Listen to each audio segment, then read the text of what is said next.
underneath this rather innocuous looking manhole cover, there's a 13.5 metre shaft, and at the bottom of that shaft there's an underground spring. So in today's video we're going to be talking about boreholes and water treatment plants. Welcome to Bohemia. So since this is my first video, before we start, let's just talk about where we are and what we're doing. We're in Cornwall. We have bought a house, having moved from London in 2022. The house is called Bohemia. It dates back from the 1840s at least. We've traced it back that far. It was always called Bohemia. It's an amazing house. It's been well loved, but a little bit neglected over the years, so we've got a lot of work to do. First job we did was we looked at the water system, and there's no mains water here. We're not on the mains, so we've got a private supply. And below me is the well. This is our borehole right down here. And as I said earlier, it's 13.5 meters deep. There's a submersible pump at the bottom of the hole, and it pumps water out. Now, there's a couple of different ways of controlling the pump. And when we first moved in, basically, we had a tank in the loft, a water tank, and a float switch in that tank. So there's a float, a bit like one of those ball cocks that switches the water on and off, but it controls a switch which sends electricity down the well to the pump, pumps the water up. So when the tank empties, it switches the switch on, the pump switches on and pumps water into the tank. When it gets to when the float gets to the top and the tank is full, it cuts off the supply of the electricity to the pumps. It's very simple, good system, and it's the way that it was done a lot in the early days of boreholes. The downside is that you've got a water tank in the loft which supplies all your water, including your drinking water. So we had the water tested, and I have to say it was fine, but was a little bit unsure about drinking water out of this tank in the loft, considering that there was evidence of rats in the loft, lots of droppings, and obviously there'd been a infestation in the loft, and we really didn't want to be drinking that water. So we decided to have a new system, and we're going to take a look at that now. So let's go into the garage where the water treatment system is. We'll talk about what the system is, what it does, and why it's a lot better than it was when we first moved in.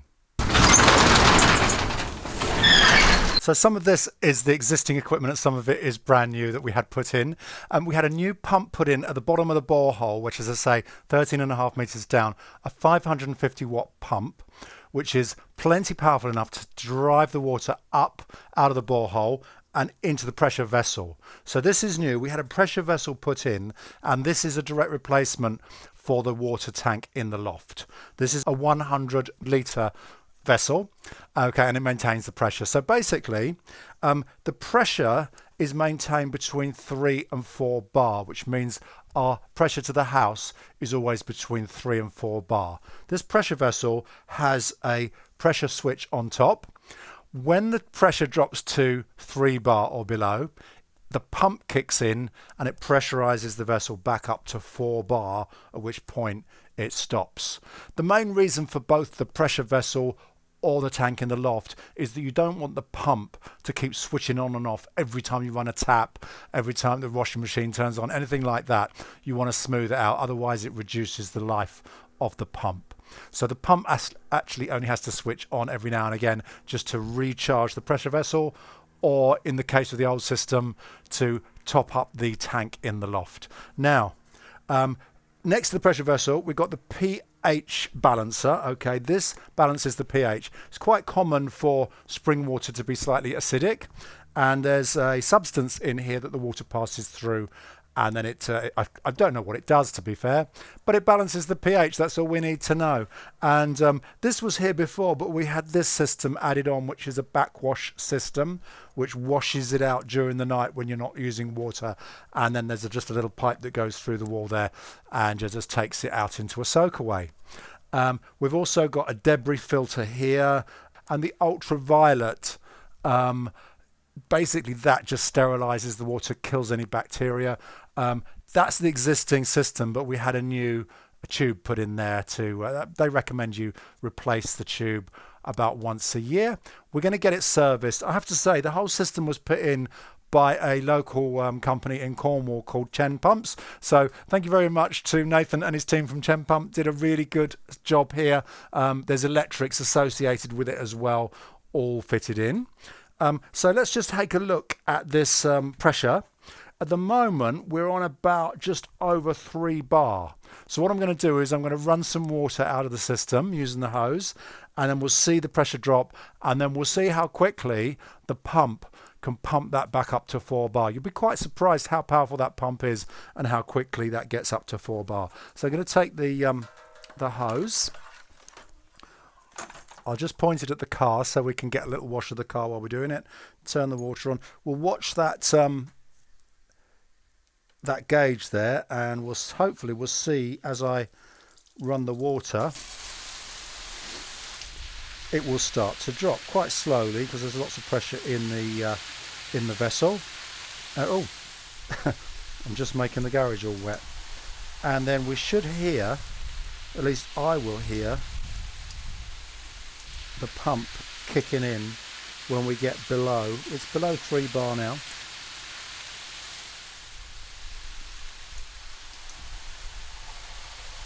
Down it goes.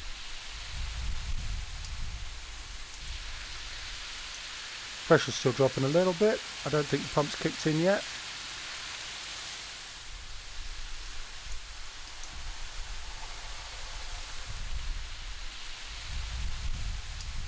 Oh, we're down to about 2.5 bar now, hopefully.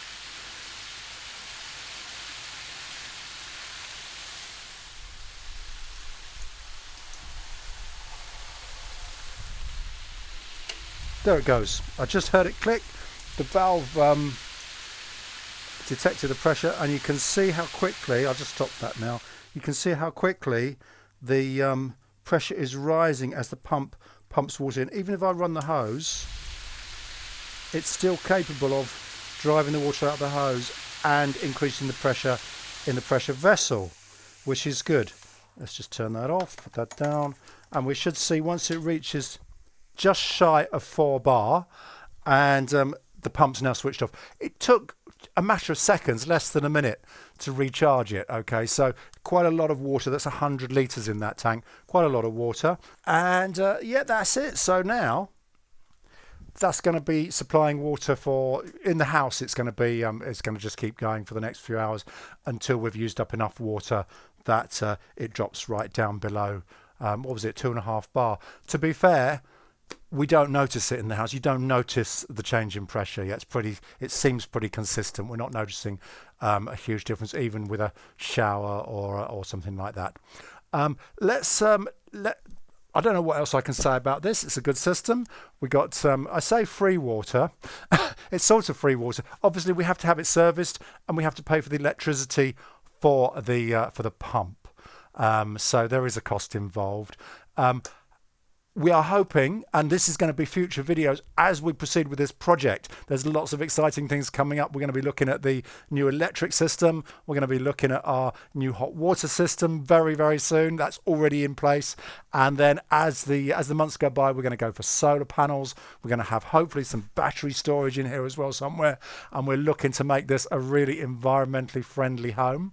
Not 100% off-grid, I have to admit, but we'll get as close as we possibly can to being self-sufficient energy-wise. That's all coming up in the future. So we're just starting out with this channel.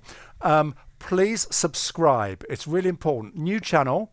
I hope you find all of my videos interesting in what we're doing here in Bohemia. So do subscribe and like the video. Tell your friends. And yeah, let's get a little community together. There's lots of other people out there. I can see a fly flying around the camera. I hope that's not in the way of the lens. Any case, lots of people doing really interesting videos about solar power, about batteries, all that kind of stuff. Oh, we've already got the car charger. You probably spotted outside there, the Zappy for the EV. No solar panels yet, but at some point we will surely be getting some solar panels. We've got lots of space outside, probably an array in the garden rather than on the roof to start with. But that's all to come in the future. Hope you enjoyed the video, and I will see you again very, very soon. Take care and goodbye.